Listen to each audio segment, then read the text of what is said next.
Hello everyone, welcome back to another episode of Tech Basics. In this video, we will learn how to log into Texas Lawyer.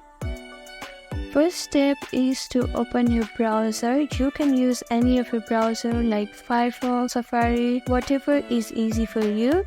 Here I am using Google Chrome. After opening your browser, click on the search engine and type in Texas Lawyer.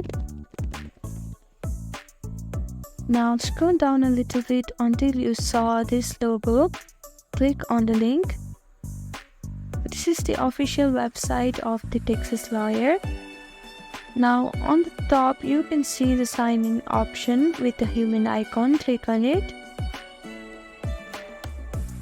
You need your email address to log in, so type in your email.